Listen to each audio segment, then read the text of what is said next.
على سيد المرسلين أما بعد فأعوذ بالله من الشيطان الرجيم بسم الله الرحمن الرحيم الصلاة والسلام عليك يا رسول الله وعلى آلك وأصحابك يا حبيب الله الصلاة والسلام عليك يا نبي الله وعلى آلك وأصحابك يا نور الله۔ میرے پیارے اسلامی بھائیوں، یاد رہے کہ دنیا سے جانے والوں کو یاد رکھنا چاہیے۔ آہستہ آہستہ یہ رسم بھی ختم ہوتی جا رہی ہے، بات بھی کم ہوتی جا رہی ہے۔ آپ دیکھیں کہ کتنے لوگ ہیں جن کے ماں باپ چلے گئے ہیں اور وہ سوچیں کہ وہ کتنا انہیں یاد کرتے ہیں، اور جب یہ بے رخی یہ دنیا دیکھتے ہیں، یہ نئے رنگی یہ دنیا دیکھتے ہیں، لوگوں کا بھول جانا دیکھتے ہیں، تو مزید دل پر ایک چوٹ لگتی ہے کہ یار جب میں چلا جاؤں گا، جب ہم چلے جائیں گے، تھوڑے دن تک، تھوڑے مہینوں تک، ہو سکتا ہے 1 آدھ سال تک کوئی یاد کرے گا، اس کے بعد کسی کا کچھ رکتا نہیں ہے، دنیا چلتی رہتی ہے۔ وہ کہتے نا، ایک قبر پر ایک کتبہ لگا ہوا تھا، مجھے لگتا تھا میں اہم تھا اور یہی میرا وہم تھا۔ ہمیں لگتا ہے میں بہت اہم آدمی ہوں، میرے جانے سے بڑا فرق پڑ جائے گا، میں نہیں ہوں گا تو بہت لوگوں کو امپیکٹ کریٹ ہوگا۔ یہ بھول ہے ہماری۔ دنیا پہلے سے چل رہی ہے اور اب بھی چلتی رہے گی۔ اب تو اور بے رخی ہو گئی ہے۔ پہلے چلے لوگ ماں باپ کو، مرنے والوں کو بہت یاد کرتے تھے، جیسے جیسے دن گزرتے جا رہے ہیں لوگوں کے بس صرف گھر والے، چونکہ وہ بہت کلوز ہوتے ہیں، ان کو شاید یاد زیادہ رہتا ہے، باقی دوست احباب دنیا والے تھوڑے عرصے کے بعد سب کی اپنی زندگی ہے، سب کا اپنا معمول ہے، اور یہ ہم سب کو احساس دلاتا ہے کہ میں اور آپ بھی جائیں گے اور پھر شاید دنیا میں یاد کرنے والا کوئی نہیں ہوگا۔ لیکن ہم کچھ ایسا کر کے کیوں نہ جائیں کہ کوئی یاد کرے یا نہ کرے، کوئی ثواب پہنچائے یا نہ پہنچائے، میں خود ایسا کر کے جاؤں کہ مرنے کے بعد قیامت تک مجھے خود ہی قبر میں ثواب ملتا رہے۔ اصل عقل مندی یہ ہے، جو دوسروں کے آسرے پہ جیتے ہیں نا کہ میرے مرنے کے بعد بچے ایصال ثواب کریں گے تو دوست کریں گے، بھائی میں خود اپنی فکر خود نہیں کر رہا تو میرے مرنے کے بعد کون میری فکر کرے گا؟ ہم سب کی عمر سے چھوٹے لوگ دنیا سے جا چکے ہیں۔ کبھی قبرستان جا کر چیک کر لینا، آپ کو چھوٹی سی قبر بھی ملے گی۔ وہ چھوٹی قبر کیوں ہوتی ہے؟ وہ چھوٹا بچہ ہوتا ہے جو دنیا سے چلا گیا ہے۔ جوانوں کی قبر بھی ملے گی، بوڑھوں کی قبر بھی ملے گی۔ ہر ایج کا بندہ آپ کے جاننے والوں میں سے دنیا سے گیا ہوگا، مگر ہم ہیں کہ غفلت کا پردہ ہٹتا ہی نہیں، خیال آتا ہی نہیں ہے کہ مجھے بھی مرنا ہے۔ شعر سارے بولتے ہیں کہ آگاہ اپنی موت سے کوئی بشر نہیں، سامان 100 برس کا ہے پل کی خبر نہیں، مگر ادراک نہیں ہے، زندگی کے معمولات میں فرق کوئی نہیں پڑتا۔ بندہ کہے نا یار کہ مجھے موت کی فکر ہو گئی ہے، اب میں تیاری کروں گا موت کی، مگر زبانی خرچ تو سارے ہی کرتے ہیں۔ کسی کی میت پہ جائیں تو ایسی بڑی بڑی باتیں لوگ کرتے ہیں، بھائی اللہ کی مرضی تھی، ہر کسی کو جانا ہے، اپنے کرنی کا پھل بھگتنا ہے۔ لیکن جو یہ کہہ رہا ہے، کیا وہ اپنے آپ سے بھی کہتا ہے کہ تجھے بھی جانا ہے؟ تو نے تیاری کر لی جانے کی؟ آج بھی تو جا سکتا ہے۔ اے میرے پیارے اسلامی بھائی، آج میں چاہوں گا، یہ موضوع بھی لوگوں کو پسند نہیں آتا، مجھے اندازہ ہے، یار کوئی تھوڑی سی اچھی اچھی باتیں کرو، ہم نعرے لگائیں، ہم جھومیں، اس موضوع پر زیادہ بات کرنا بھی لوگوں کو پسند نہیں ہے۔ عجیب کہانی ہے، ایسی حقیقت ہے موت، ایسی ریئلٹی ہے موت کہ جس سے انکار نہیں۔ دیکھیں ہمارے بہت سارے مذاہب سے اختلاف ہے، کچھ مذاہب ہیں جو نبی پاک کا معاذ اللہ انکار کرتے ہیں، کچھ قرآن کو نہیں مانتے، کچھ ایسے لوگ ہیں جو اللہ کو ہی نہیں مانتے ہیں۔ کتنے اختلاف ہیں لوگوں میں، دنیا بھر میں الگ الگ قسم کے ریلیجن ہیں، دہریت والے لوگ ہیں، کمیونسٹ لوگ ہیں، عجیب عجیب لوگ ہیں جن کا آپس میں ہمارا بڑا اختلاف ہے۔ معاذ اللہ کچھ لوگ ہمارے نبی کو آخری نبی نہیں مانتے، لیکن ایک حقیقت ایسی ہے جو دنیا کا ہر مذہب مانتا ہے، دنیا کی ہر قوم مانتی ہے، دنیا کا ہر بندہ، عقل مند ہو یا بے وقوف ہو، جناب پڑھا لکھا ہو یا جاہل ہو، مرد ہو یا عورت ہو، پاکستانی ہو یا امریکی ہو، all around the world everybody must acknowledge that۔ وہ کیا ہے؟ وہ سب مانتے ہیں کہ موت آ کر رہے گی، کسی کا اختلاف نہیں ہے۔ کوئی مذہب، کوئی آپ کو دنیا کی قوم ایسی نہیں ملے گی جو کہہ رہے ہیں جناب ہمارا ہم نہیں مانتے موت آئے گی۔ ایوریبڈی، ہر بندہ مانتا ہے۔ کتنی کمال کی ریئلٹی ہے۔ اچھا، سارے لوگ یہ بھی مانتے ہیں کہ پتہ نہیں کب آئے گی۔ ایک تو ہونا کہ بھائی کچھ لوگ کہتے ہیں ہاں موت آئے گی مگر ہم کو پتہ ہے، nobody knows، کسی کو بھی نہیں پتا کب آئے گی، یہ پتہ آئے گی اور بچ کوئی نہیں سکتا۔ یہ ایسی ریئلٹی ہے، مگر پھر بھی اس پر بات کرنے کے لیے کوئی تیار نہیں ہے۔ ذرا 4 دوست مل کر موت پہ بات کرے کہ یار کوئی اور بات کرو یار۔ کمال ہے، آپ نے اور میں نے 1 مہینے بعد لاہور جانا ہو، 2 مہینے بعد یورپ جانا ہو، کسی کو بھی جانا ہو، وہ ابھی سے باتیں شروع کر دیتے ہیں، یار کیسے جائیں گے، فلائٹ کیسی ہوگی، ٹرین کا ٹکٹ ملے گا کہ نہیں، وہاں جہاز، وہ کرنسی کون سی چلے گی. اچھا صرف نیت کی ہے اور باتیں شروع، ڈسکشن شروع، مشورے شروع. جب تک جائیں گے نہیں روز باتیں کریں گے. ادھر جانا نہیں جانا پتہ نہیں ہے مگر تم روز بات کر رہے ہو. جدھر جانا کنفرم ہے اور کب جانا یہ بھی نہیں پتا، آج بھی جا سکتے ہو. اس کے لیے کوئی بات نہیں کرے گا، اس کے لیے کوئی ڈسکشن نہیں، اس کے لیے کوئی تیاری نہیں. سوچئے. چلے آپ کہتے ہیں یار یہ دعوت اسلامی والے موت پر بہت بات کرتے ہیں، آخرت پر بہت بات کرتے ہیں، بہت ڈراتے ہیں. چلو بھائی ہم اور آپ موت پر بات نہیں کرتے. ہم بات نہیں کریں گے تو کیا مرنے سے بچ جائیں گے؟ ہیں اس حقیقت سے نکل جائیں گے؟ آنکھیں بند کرنے سے مصیبت جاتی نہیں، فیس تو کرنا ہی پڑے گا. تو آج انشاءاللہ مختصر سے وقت میں ہم سب کی زندگی کی سب سے بڑی جو حقیقت ہے نا وہ ہے موت. آج اس پر کچھ بات کرتے ہیں. اللہ کرے کہ آج کا بیان ہم سب کے دلوں سے غفلت کا پردہ ہٹائے اور ہم اپنی موت کی تیاری کرنے کی کوشش میں لگ جائیں. امام محمد غزالی علیہ رحمۃ اللہ الوالی لکھتے ہیں کہ بنی اسرائیل کا ایک بڑا مغرور شخص تھا، بڑا ایروگنٹ تھا، بڑا اس کا کر و فر تھا. ایک بند کمرے میں بیٹھا تھا. اچانک ایک شخص کمرے میں داخل ہوا اور اس مغرور شخص کی طرف لپکا. تو وہ بڑا تکبر والا آدمی تھا، وہ بڑا غصے میں آ گیا اور کہتا کہ تم ہو کون؟ میرے کمرے میں آ کیسے گئے؟ تمہیں آنے کی اجازت کس نے دی؟ تم جانتے نہیں میں کون ہوں؟ جو اندر آنے والا شخص تھا وہ کہتا ہے مجھے اس گھر کے مالک نے اجازت دی ہے اور میں وہ ہوں جسے کوئی دربان روک نہیں سکتا. میں وہ ہوں جس کو کسی سے اجازت لینے کی ضرورت پڑتی نہیں ہے. مجھے کسی کا دبدبا ڈرا نہیں سکتا، نہ ہی مجھ سے کوئی مغرور اور سرکش شخص بچ سکتا. اب جیسے ہی یہ باتیں سنی نا تو مغرور شخص جو تھا وہ ڈرنے لگا، وہ کانپنے لگا، وہ گھبرا گیا. وہ کہتا ہے کہ آپ تو ملک الموت معلوم ہوتے ہیں، کیونکہ جس کو کوئی نہیں روک سکتا، جس کو کسی کی اجازت کی ضرورت نہیں ہے، جس کو کسی کا دبدبا کر رو فر ریزسٹ نہیں کر سکتا، وہ ملک الموت کے سوا تو کوئی نہیں. لگتا ہے آپ ملک الموت ہیں؟ تو فرماتے ہاں میں ملک الموت ہوں. اب وہ شخص تو بڑا گناہگار تھا، وہ رونے لگا، چیخنے لگا کہ حضور تھوڑی سی مہلت دے دیں، کچھ نیکیاں کر لوں، توبہ کر لوں، اللہ کو راضی کر لوں، ابھی میری روح قبض نہ کریں. ہائے ہائے. ملک الموت فرماتے تمہاری سانسیں پوری ہو گئی ہیں، اب تمہیں کوئی ٹائم نہیں ملے گا. اگر تم نے، وہ پوچھتا ہے حضور مجھے کہاں لے جایا جائے گا مرنے کے بعد؟ فرمایا اس مقام پر جہاں تو نے اعمال بھیجے ہیں، اس گھر کی طرف جو تو نے تیار کیا ہے. وہ شخص کہے گا حضور میں نے تو کوئی گھر تیار نہیں کیا، کوئی نیکی آگے نہیں بھیجی. ملک الموت فرماتے ہیں پھر تمہیں بھڑکتی آگ کی طرف لے جایا جائے گا، جہاں تمہارے گوشت پوشت وہ آگ نوچ لے گی. یہ کہہ کر ملک الموت نے اس شخص کی روح کو قبض کیا. اس کے پورے گھر میں کوہرام مچ گیا، گھر والے رونے لگے. اے میرے پیارے اسلامی بھائیو، یہ واقعہ ہم سب کو کیا سکھا رہا ہے کہ جب موت آنی ہے نا، جب وہ وقت آ جانا ہے تو پھر 1 منٹ بھی آگے پیچھے نہیں ہو سکے گا، کوئی اس کو ڈیلے نہیں کر سکے گا، بلکہ جس حالت میں ہوں گے نا اسی حالت میں روح قبض کر لی جائے گی. ہماری موت کا وقت لکھا ہے، مقام بھی لکھا ہے، یہ چینج نہیں ہو سکتا.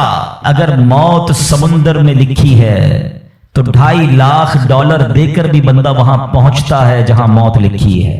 اگر موت کشتی سے ڈوب کر ہونا لکھی ہے تو 22 لاکھ دے کر بھی سینکڑوں لوگ ہمارے وطن سے جاتے ہیں اور ان کی موت یورپ کے سمندر میں جا کر ہو جاتی ہے. اللہ پاک جو بھی ان میں مسلمان ہیں سب کی مغفرت فرما. مگر میں نے اور آپ نے اس سے عبرت کیا لی کہ بندہ وہاں پہنچے گا جہاں اس کی موت لکھی ہوئی ہے. ایک بار حضرت سلیمان علیہ نبینا علیہ الصلوۃ والسلام کی بارگاہ میں ایک شخص بیٹھا تھا. آپ کی بارگاہ میں ملک الموت آیا اور اس شخص کو ذرا گھور کے دیکھنے لگے. واپس چلے گئے. وہ شخص کہتا حضور یہ کون تھے جو آئے تھے اور مجھے گھور کے دیکھ رہے تھے؟ فرمایا یہ ملک الموت تھے. کہتا حضور لگتا ہے میری روح قبض کرنے والے ہیں، آپ مہربانی کریں، آپ کی تو ہوا پر حکومت ہے، آپ ہوا کو حکم دیں کہ ہوا مجھے اڑائے اور مجھے ہندوستان لے جائے. حضرت سلیمان بیت المقدس کے علاقے میں رہتے تھے نا، آپ نے وہ حکم فرمایا، ہوا نے اس بندے کو اٹھایا اور ہندوستان پہنچا دیا. کچھ دنوں کے بعد پھر ملک الموت آیا حضرت سلیمان علیہ السلام کی بارگاہ. آپ نے فرمایا تم میرے ساتھی کو کیوں گھور رہے تھے جب آئے تھے؟ تو کہ میں حیران تھا کہ میرے پاس یہ لکھا ہوا تھا اللہ کی طرف سے کہ تھوڑی دیر بعد مجھے اس کی روح ہند میں قبض کرنی ہے. اور وہ آپ کے پاس بیٹھا ہوا تھا. اللہ اکبر. حضرت سلیمان نے کہا میں نے اس کو حکم دیا اور ہوا نے اسے ہند پہنچایا. اور جب وہ ہند پہنچا تو پرٹیکولر ٹائم پر اسی مقام پر اس کی روح کو قبض کر لیا. ہائے ہائے ہائے. یہ ہے میری اور آپ کی حقیقت. دوڑتے رہتے ہیں, بھاگتے رہتے ہیں, پلاننگ ہے کہ ختم نہیں ہو رہی, فکریں ہیں کہ ختم نہیں ہو رہی, ہر وقت بیٹھے ہیں اگلا پلان کیا ہے, 5 سال کا, 10 سال کا. ایک دکان ہے تو 2 دکانیں, ایک گھر ہے تو 2 گھر, بڑا گھر, ہوادار گھر ہے, نوکری ہے تو کاروبار کرنا ہے, ملک سے باہر جا کر جناب پیسے کمانے, یہی سوچ ہے بس. اس پورے شیڈول میں موت کہاں ہے؟ اس پوری تیاری میں موت کہاں ہے؟ ایک دن ہوگا کہ اچانک اچک لیے جائیں گے. سیٹھ جی کو فکر تھی ایک ایک کے 10 کیجئے. موت آپ پہنچی کہ حضرت جان واپس کیجئے. اور آپ کو پتا ہے جس عالم میں اور آپ ہوں گے, بڑی میں اہم بات کرنے جا رہا ہوں. یہ آپ نے دیکھا نا کہ حضرت سلیمان نے حکم فرمایا تو ہند پہنچا, کوئی کشتی میں تھا اس کی موت وہاں تھی, کوئی سمندر پانی کے اندر ہزاروں فیٹ نیچے جانا تو اس کی موت وہاں لکھی تھی. اس کا مطلب تو یہ ہوا کہ میں کہیں بھی کسی بھی مقام پر مر سکتا ہوں, میری موت پتہ نہیں کہاں لکھی ہے. اب ذرا غور کیجئے, ہم سب پتہ ہے کیا چاہتے ہیں کہ موت کے وقت ہم سجدے میں ہوں. چاہتے ہیں نا, اللہ کرے اللہ کے گھر میں موت آئے, کلمہ پاک پڑھتے ہوئے موت آئے, تلاوت قرآن کرتے ہوئے موت آئے, نبی پاک پر درود پڑھتے ہوئے موت آئے. اللہ ایسا کرم کر دے کہ مدینہ منورہ میں موت آئے, گنبد خضرا کے سامنے موت آئے. یہی تصورات ہے نا, ایک مسلمان چاہتا یہی ہے کہ یار موت آئے تو کسی اچھے عالم میں ہو, کسی بڑی خوبصورت باوضو نیکی کرتے کرتے دنیا سے جاؤں. تمنا تو سب کی یہ ہے. اچھا مجھے ایک بات کا جواب دیں, یہ کیسے ممکن ہے کہ کوئی بندہ صبح سے شام تک نماز نہ پڑھے اور کہے موت سجدے میں آئے, صبح سے شام تک مسجد میں نہ آئے اور تمنا یہ کر رہا ہے کہ مسجد میں موت آئے, باوضو رہتا ہی نہیں ہے تو کیسے امید رکھ رہا ہے کہ باوضو موت آئے, قرآن کھول کر پڑھتا ہی نہیں ہے تو کیسے امید کر رہا ہے کہ تلاوت کرتے کرتے موت آئے. جو صبح و شام گالیاں دیکھتا ہے کیا اس کو ڈر نہیں لگتا کہ گالی دیتے دیتے موت آ سکتی ہے؟ جو شراب پیتا ہے اس کو ڈر نہیں لگتا کہ شراب کے نشے میں موت آ سکتی ہے؟ جو بدکاری کرتا ہے اس کو ڈر نہیں لگتا کہ بے حیائی اور بدکاری کرتے ہوئے موت آ سکتی ہے؟ جو تاش کھیلتا ہے, جوا کھیلتا ہے, اس کو ڈر نہیں لگتا کہ مرتے اسی وقت میں تاش کھیل رہا ہوں اور مجھے موت آ گئی, تو میں نشہ کر رہا ہوں مجھے موت آ گئی, میں بے حیا اور بدکاری کہ بری بری باتیں ٹیلی فون پر ساری رات کر رہا ہوں اس وقت موت آ گئی. ملک الموت کو منع نہیں کر سکو گے کہ میں غلط کام کر رہا ہوں, ٹائم دے میں توبہ کر لوں. نہیں, جو سجدے میں ہوگا وہ سجدے میں اٹھایا جائے گا, جو درود پڑھتے پڑھتے جائے گا وہ درود پڑھتے پڑھتے اٹھایا جائے گا. سوچے وہ جو شراب میں جائے گا, نشے میں جائے گا, ادھر کیسے اٹھایا جائے. اب اس کا آسان حل پتہ ہے کیا ہے کہ بندہ زندگی ایسے گزارے کہ جس حال میں مرنا نہیں چاہتا نا وہ کام چھوڑ دے. عقل مندی یہ ہے کہ اپنے دن کا شیڈیول ایسا بنائے کہ میں وہ کام ہی نہ کروں جس میں مرنا نہیں چاہتا, ورنہ میں روک نہیں سکوں گا موت کو. آپ چاہتے ہیں اچھی موت ہو, میں بتاتا ہوں کس کی اچھی موت آ سکتی ہے. جو ماشاءاللہ 5 ٹائم پابندی سے نماز پڑھتا ہے, جو روزانہ تلاوت قرآن کرتا ہے, جو بار بار تسبیح نکال کر تسبیح بھی پڑھتا ہے, درود بھی پڑھتا ہے, جو دکان پر بھی جاتا ہے تو نماز کا ٹائم ہو تو نماز کے لیے کھڑا ہو جاتا ہے, جو حلال روزی کماتا ہے, جو گناہوں سے اپنے آپ کو بچاتا ہے. ارے اس کی تو 24 گھنٹے میں کبھی بھی موت آنی ہے. سبحان اللہ, وہ رات کو سوتا ہے تو باوضو سوتا ہے, اس نیت سے سوتا ہے کہ فجر میں اٹھنا ہے. رات کو بھی جائے گا تو انشاءاللہ شہید کا مرتبہ پائے گا. دن میں کسی وقت موت آئے گی تو کوئی اچھا ہی کام کر رہا ہوگا نا. اب آپ سوچ لیں کس عالم میں مرنا ہے. اچھا ایک اور دل پر چوٹ کرنے والا جملہ سن لو. کون کون چاہتا ہے مرتے وقت زبان پر کلمہ طیبہ جاری ہو؟ ہائے ہائے, فضیلت پتہ ہے کیسی ہے؟ حدیث پاک میں آتا ہے جس کی زبان پر, حدیث کا مضمون ہے, آخری کلمہ لا الہ الا اللہ ہوگا, دخل الجنہ, وہ جنت میں داخل ہو جائے گا. ہم ہر مسلمان چاہتا ہے.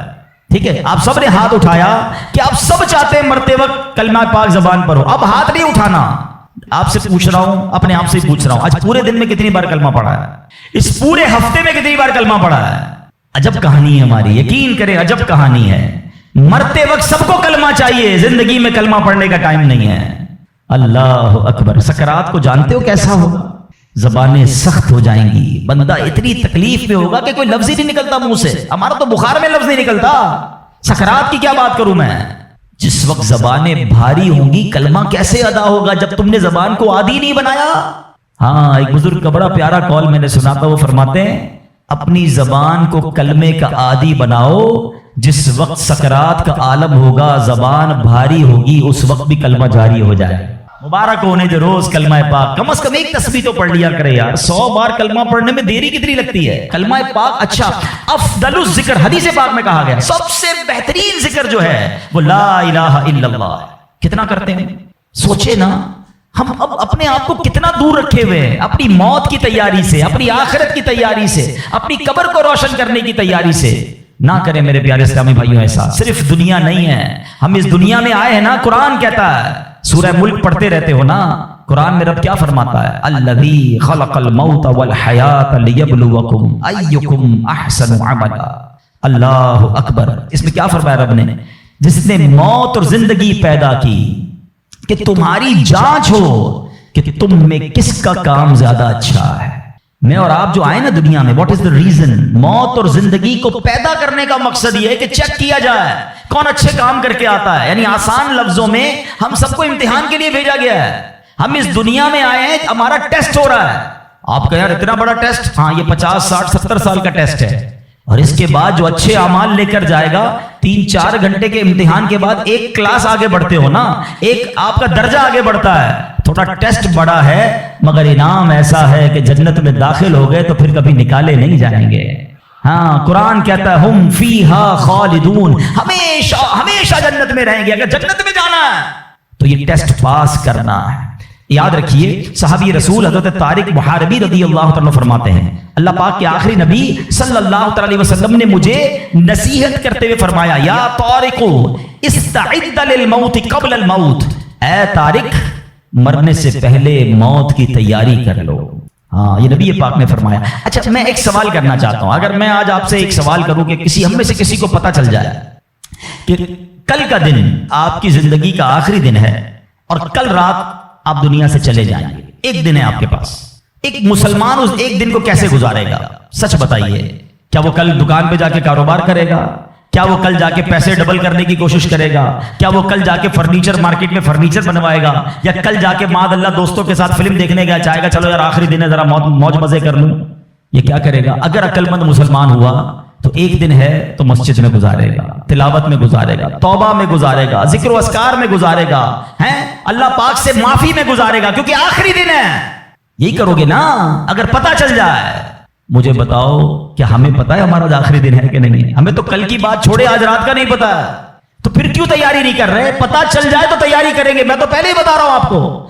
آپ میں سے کتنے لوگ بیٹھے جن کو پتا ہے کل صبح تک زندہ رہیں گے؟ مجھے بھی نہیں پتا، آپ کو بھی نہیں پتا. جب پتہ ہی نہیں ہے تو پھر کیوں تیاری نہیں کر رہے؟ پھر کیوں توبہ نہیں کر رہے؟ پھر کیوں حرام کی طرف ہم جاتے ہیں؟ خدا را یاد رکھیے میرے پیارے اسلامی بھائیوں، قبر میں جا کر اتنا پچھتاوا ہوگا گناہگار کو. بلکہ روایتوں میں آتا ہے پیارے آقا علیہ الصلوۃ والسلام نے فرمایا جس کا مضمون ہے مرنے کے بعد نیک بھی پچھتائے گا گناہگار بھی پچھتائے گا.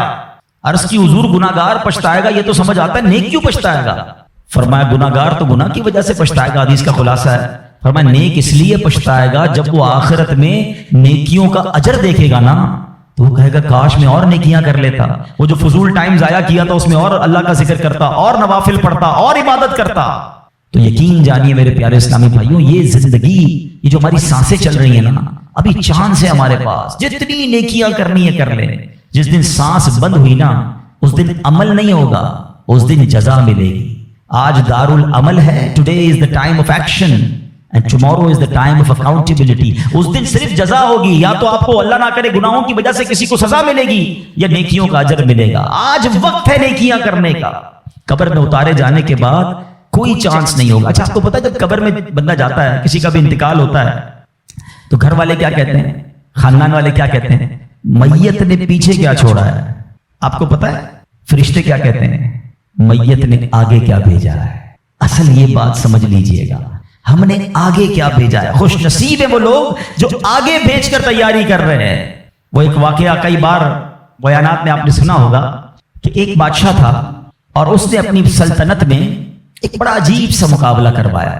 بادشاہ آدمی تھا، جو اس کے دماغ میں اس نے کہا ذرا چیک کرو میری سلطنت میں سب سے بڑا بے وقوف کون ہے. سارے بے وقوفوں کو جمع کیا گیا، بے وقوفوں کا ٹیسٹ لیا گیا. وزیروں نے ایک بندے کو سلیکٹ کیا کہ بادشاہ سلامت، یہ بندہ سب سے بڑا بے وقوف، سب سے بڑا بے وقوف. کا چیک کر لیا کا چیک کر لیا. بادشاہ سلامت نے اپنی سونے کی ہیرے کی مالا اتاری اور اس کو پہنائی کا تمہارا یہ انعام. وہ بیوقوف گھر چلا گیا خوشی خوشی. تھوڑے دنوں بعد اس بیوقوف کو پتا چلا کہ بادشاہ سلامت بہت بیمار ہے.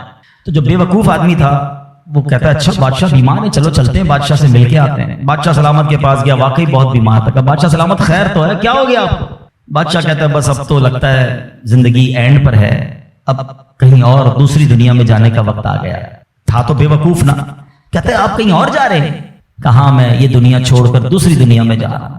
تو کہا اب میں دیکھ رہا ہوں آپ کا بہت بڑا گھر ہے، زبردست بیڈ رومز ہیں، آپ جدھر جا رہے ہیں ادھر گھر بنا لیا؟ تو بادشاہ کہتا ہے ادھر تو میں نے کوئی جھوپڑی بھی نہیں بنائی ہے. اچھا بادشاہ سلامت آپ کے پاس تو کتنا سونا کتنے ہیرے، آپ نے مجھے بھی تحفہ دیا، ادھر پیسے بھجوا دیے جہاں آپ جا رہے ہیں. تو کہتا ہے میرے پاس تو وہ پھوٹی کوڑی بھی نہیں ہے. کہ بادشاہ سلامت میں دیکھ رہا ہوں آپ کے خاندان، آپ کے گھر کے باہر خادم خادمائیں کنیزیں غلام، بہت سارا اسٹاف ہے آپ کا، جدھر جا رہے ادھر خادم بھجوایا آپ نے؟ بادشاہ کہتا ہے ادھر میرا کوئی خادم نہیں بھجوایا میں نے. وہ بیوقوف پتہ کیا کرتا ہے، اپنی مالا اتارتا ہے اور بادشاہ کے گلے میں ڈالتا ہے. کہتا ہے بادشاہ سلامت پھر مجھ سے بڑے بیوقوف تو آپ ہوئے نا. آپ کو پتا ہے کہ آپ کے کہیں اور جا رہے ہیں، نہ گھر بنایا، نہ پیسے بھجوائے، نہ خادم بھجوائے، تو مجھ سے بڑے بیوقوف تو آپ ہوئے نا. یہ ہے تو بظاہر واقعہ، مگر یہ ہم سب کے لیے لیسن نہیں ہے. آپ سے اور مجھ سے کوئی پوچھتا ہے گھر کہاں ہے، کوئی کہتا ہے رنچوڑ لائن میں، کوئی کہتا ہے گارڈن میں، کوئی کہتا ہے کلفٹن میں. جنت میں گھر ہے کہ نہیں؟ ادھر گھر بنایا کہ نہیں بنایا؟ ادھر کدھر رہو گے؟ ادھر نرم بستر کے بغیر جس کو نیند نہیں آتی، رات کو پنکھا نہ چلے تو بے چین ہو جائے، یو پی ایس لگائے، جنریٹر لگائے، تھوڑے پیسے آئے تو اے سی لگایا. قبر میں اگر آگ بھڑک رہی ہے تو پھر کیا کیا ہے ہم نے؟ ادھر کتنا سوئیں گے اور ادھر کتنا سونا ہے پتہ ہے آپ کو؟ حضرت آدم علیہ السلام سے لے کر آج تک لوگ قبر میں جا رہے ہیں، ہم قبر میں اتار رہے ہیں لوگوں کو، سب قبر میں ہزاروں سال سے ہیں، پتہ نہیں کتنے سو کتنے ہزار سال رہنا پڑے گا. مگر قبر روشن ہے کہ نہیں کوئی ٹینشن نہیں کسی کو. جس کا یہاں نرم بستر ہے نا، جس کو نرم تکیے کے بغیر نیند نہیں آتی، وہ سوچے میں سانپ اور بچھوؤں کے ساتھ کیسے سوؤں گا. قبر نے اگر دبا دیا اور پسلیاں توڑ دی تو میرا بنے گا کیا؟ اگر قبر میں آگ بھڑکا دی گئی تو میں کدھر جاؤں گا، کس کو پکاروں گا؟ واللہ قبر کی تیاری کرنی ہے، خدا کی قسم مارے جائیں گے اگر اللہ ناراض ہوا. فکر کرنی دنیا میں ہے، ایکسٹرا ٹائم نہیں ملے گا. آج کل موبائل کمپنیاں میسج کرتی ہیں جناب آپ کا 70% ڈیٹا یوز ہو گیا ہے، ٹاپ اپ کروا لیں، پیسے ڈلوا لیں، 80% ختم ہو گیا، آج کل آخری دن ہے آپ کے موبائل کے پیکج کا. ہم پیسے پکڑ کے ڈلواتے ہیں یار موبائل بند ہو جائے گا، لیکن ہماری زندگی کا کوئی میسج نہیں آئے گا کہ ایک دن رہ گیا ہے، 70% گزر گئی، 80 گزر گئی، اب 3 دن رہ گئے، توبہ کر لو. نہیں، پتہ نہیں ہوتا، بندہ صبح گھر سے نکلتا ہے اور شام جنازہ آتا ہے. ایسا نہیں ہوتا. خدا را آج کے اس اجتماع کو غنیمت جانیے، غفلت سے باہر آئیے، اپنی بری عادتوں سے ہم توبہ کریں. آپ کو پتہ ہے یہ ہمارے پاس قاصد بھیجے جاتے ہیں، موت کے بھی قاصد ہوتے ہیں. ایک بزرگ کے بارے میں آتا ہے کہ انہوں نے اپنے گھر میں قبر کھدوائی ہوئی تھی. اللہ والے دیکھو کیسے یاد کرتے تھے موت کو، روز قبر کو دیکھتے تھے، قبر میں جا کے لیٹتے تھے. تو ایک وقت آیا اور انہوں نے کہا ٹھیک ہے اب قبر کو بند کر دو، مجھے ضرورت نہیں ہے. تو لوگوں نے کہا کیوں کہہ رہے ہیں ایسا؟ تو انہوں نے فرمایا کہ میں قبر کا یہ تابوت اس لیے رکھا ہوا تھا کہ میں دیکھتا تھا تو مجھے آخرت یاد آتی تھی. اب میری داڑھی میں سفید بال آ گیا ہے، اب یہ سفید بال مجھے موت کی یاد دلاتا رہے. آپ کو پتہ ہے اس بالوں کو سفید ہو جانا، آنکھوں کا کمزور ہو جانا، صحت کا ڈھل جانا، کمر کا جھک جانا، اعضاء میں کمزوری آ جانا، یہ سارے موت کے قاصد ہیں. یہ موت آنے سے پہلے پیغام آ رہا ہے تمہارے پاس کہ ڈھل رہے ہو، تیاری کر لو، اب تو تیاری کر لو. مگر ہم ہیں کہ سمجھنے کے لیے تیار نہیں. ابھی تو میں بڑا جوان ہوں، میں تو بالکل فٹ ہوں، ابھی تو بڑی لائف پڑی ہے یار، ابھی تو انجوائے کرنا ہے، ابھی تو بنانا ہے، ابھی تو بزنس کھڑا کرنا ہے. میں نہیں، کون کہتا ہے بزنس کھڑا نہ کرو بھائی؟ مگر اس تمام شیڈول میں موت کو بھی تو لے کر آؤ نا، کہ چلا گیا تو ادھر کیا ہوگا، ادھر میرا کیا بنے گا. ایک حدیث پاک ہے، حدیث پاک کا مضمون ہے کہ مرنے کے بعد بک آف ڈیڈ اعمال کلوز ہو جائے گا، ٹھیک ہے، سوائے 3 چیزوں کے. اب آج یہ پلان کرنا ہے، آج اگر بیٹھے ہو نا تو کوئی پلاننگ لے کے جاؤ. آقا فرماتے مرنے کے بعد اعمال بند سوائے 3 چیزوں کے. فرمایا نمبر 1، انسان کوئی ایسا علم چھوڑ کر جائے کہ اس کے بعد اس علم سے فائدہ اٹھایا جائے. سبحان اللہ. علماء دیکھیں کیا کمال کی شخصیات ہیں، طالب علم چھوڑ کے جاتے ہیں، اپنی کتابیں بھی چھوڑ کے جاتے ہیں. بخاری شریف، ترمذی شریف، نسائی شریف، ہدایہ شریف، اور آئے تو جناب اعلیٰ حضرت امام اہل سنت کے فتاوی رضویہ، بہار شریعت صدر الشریعہ کی کتابیں سینکڑوں سال سے لوگ پڑھ رہے ہیں، وہ بزرگ چلے گئے دنیا سے، سبحان اللہ، ہر کتاب چھپ رہی ہے، تفسیر چھپ رہی ہے، حدیثوں کی کتابیں چھپ رہی ہے، اور علماء کو ثواب مل رہا ہے۔ یہ پہلا آپشن تھا، غور سے میری بات سنیے گا، شاید جتنے یہاں بیٹھے نا ہم اس پہلے آپشن میں ہمارا حصہ نہ ہونے کے برابر ہے، 3 میں سے 1 تو چلا گیا ہمارے ہاتھ سے۔ میں اس کا حل بتاتا ہوں کہ ہم پہلے آپشن میں کیا کر سکتے ہیں، وہ بعد میں بتاتا ہوں۔ اب آ جائیں دوسرا آپشن، مرنے کے بعد مجھے ثواب کنٹینیو کیسے مل سکتا ہے؟ آقا علیہ السلام نے فرمایا نیک اولاد جو کہ مرنے کے بعد اپنے والدین کے لیے دعا کرے، ان کے لیے نیکی پہنچانے کا اگر وہ انتظام کرنے والی ہے تو فرمایا یہ اولاد کی وجہ سے اسے قبر میں ثواب ملتا رہے گا۔ اور تیسرا آپشن میرے آقا نے فرمایا صدقہ جاریہ، کہ بندہ اپنے ہاتھوں سے کوئی ایسا کام کر جائے کہ قیامت تک جو ہے اس صدقے کی وجہ سے اسے نیکیاں ملتی رہے۔ اب ان تینوں آپشن میں ہم کیا کر رہے ہیں؟ اب یہ سوچنا ہے، میں آپ کو مشورہ دیتا ہوں۔ پہلا آپشن کیا ہے؟ علم دین۔ ہم میں سے بہت سارے علماء بن نہیں سکے، مگر اپنے گھر میں ایک عالم تو بنا سکتے ہیں نا۔ دعوت اسلامی الحمدللہ جامعۃ المدینہ بناتی ہے، دنیا بھر میں بناتی ہے۔ آپ عالم بنے یا اپنے بچوں کو عالم بنائیں۔ آپ کو لگتا ہے یہ بھی نہیں ہو پا رہا تو کم از کم میرا حصہ ہونا چاہیے، علم دین سے بھی مجھے ثواب ملنا چاہیے، تو پھر عالم دین کی خدمت گار بن جائے آپ۔ اس طرح کے مدارس، جامعات جو دعوت اسلامی بنا رہی ہے، بنانے میں یا اس کو چلانے میں اپنا حصہ ملائیں، تاکہ یہ جو دین کا کام کریں گے مجھے وہاں سے بھی مرنے کے بعد ثواب ملتا رہے۔ پہلا آپشن۔ دوسرا نیک اولاد۔ یہ آج کے دور میں ہے بڑا مشکل، لیکن اپنی اولاد کو ہمیں نیک بنانا ہے، کیونکہ یہ مرنے کے بعد میرے لیے یہی انشاءاللہ دعاؤں کا ذریعہ بنے گی، صدقہ جاریہ کا باعث بنے گی۔ تو دعوت اسلامی کے مدارس المدینہ ہیں، جامعۃ المدینہ ہیں، اس میں اپنے بچوں کو داخل کروائے کہ بچہ حافظ بن گیا، عالم بن گیا تو انشاءاللہ مرنے کی بچیاں اپنے گھر کی اسلامی بہنوں کو عالمہ بنائیں، تو انشاءاللہ یہ ہمارے لیے صدقہ جاریہ کا باعث بن جائے گا۔ اور تیسرا میں سمجھتا ہوں سب سے زیادہ آسان ہے کہ وہ میں اپنے ہاتھ سے ہی کر سکتا ہوں، اپنے ہی مال سے کر سکتا ہوں نا، اور وہ ہے صدقہ جاریہ۔ مشورہ دیتا ہوں، اللہ نے نوازا ہے نا تو کم از کم ایک مسجد زندگی میں بنا لیں۔ میرے نبی علیہ الصلوۃ والسلام کے سچے وعدے ہیں، جو اللہ کے لیے مسجد بناتا ہے اللہ اس کے لیے جنت میں گھر بناتا ہے۔ ہاں یہ وہ صدقہ جاریہ ہے، بندہ چلا جائے دنیا سے ثواب ملتا رہے گا۔ اچھا اگر پوری مسجد نہیں بنا سکتے، مسجد میں حصہ ملا دیں۔ دعوت اسلامی تو پوری دنیا میں بنا رہی ہے نا، تو یہ تینوں آپشن جو مرنے کے بعد کام آنے والے ہیں۔ اچھا صرف مسجد نہیں، یتیم خانہ دعوت اسلامی بنا رہی ہے، شجر کاری پورے پاکستان میں کر رہے ہیں، کتنے نیکی کے کام دعوت اسلامی کر رہی ہے، صدقہ جاریہ وہ کر جائیں تو انشاءاللہ مرنے کے بعد وہ ہمیں قبر میں ملتا رہے گا۔ تو بہرحال اللہ کرے کہ آج کے اس اجتماع میں اور آپ یہ سوچنے میں کامیاب ہو جائیں کہ مجھے مرنا ہے، اور مرنے کے بعد مجھے قبر میں پھنسنا نہیں ہے، میں کچھ ایسا کر کے جاؤں کہ قبر میں بھی خوشحال رہوں، ادھر بھی نبی پاک کے جلوے ہوں، ادھر بھی میری قبر جنت کا باغ بن جائے۔ تو اللہ کرے کہ ہم سب اس سوچ کے حامل بن جائیں کہ مجھے مرنا ہے اور پتہ نہیں کب مرنا ہے، تو جب بھی مرنا ہے انشاءاللہ کلمے کے ساتھ مرنا ہے، انشاءاللہ نیک اعمال کرتے کرتے مرنا ہے، اور انشاءاللہ ایمان سلامت لے کر جانا ہے۔ تو اس کے لیے زندگی اچھی گزارنی ہوگی۔ اگر میرا کوئی بھائی بے نمازی یہاں بیٹھا ہے، اگر میرا بھائی کوئی بری عادتوں میں گرفتار بیٹھا ہے، تو میری گزارش ہے کہ آج پکی سچی نیت کر لیں۔ دیکھیں یہ دنیا کے معاملات تو چلتے ہی رہیں گے، نماز قضا نہیں ہونی چاہیے، پکی سچی نیت کریں کہ آج کے بعد ہماری کوئی نماز قضا نہیں ہوگی، آج کے بعد حرام روزی کے قریب بھی نہیں جائیں گے، شراب اور نشے سے ہمیشہ دور رہیں گے، اور اپنی موت کی تیاری کرنے کی کوشش کریں گے۔ ہاں دعوت اسلامی والوں سے وابستہ رہیے، الحمدللہ کمال کا ماحول ہے، بار بار آخرت یاد دلاتا ہے، بار بار موت یاد دلاتا ہے، تاکہ ہمیں یاد رہے، ہم بھول نہ جائیں اور اس کی تیاری میں مصروف رہیں۔ اللہ پاک ہم سب کو اپنی آخرت کی فکر کرنے اور صدقہ جاریہ والے کام کرنے کی توفیق عطا فرمائے، آمین بجاہ النبی الامین صلی اللہ تعالی علیہ وسلم۔ الحمدللہ رب العالمین والصلاة والسلام علی سید الانبیاء والمرسلین والصلاة والسلام علی خاتم النبیین یا ارحم الراحمین یا ارحم الراحمین یا ارحم الراحمین یا ربنا یا ربنا یا ربنا یا ربنا یا ربنا یا اللہ یا رحمان یا رحیم، ہمارے صغیرہ کبیرہ گناہوں کو معاف فرما، ہمارے ماں باپ کی، نبی پاک علیہ الصلوۃ والسلام کی ساری امت کی بخشش فرما۔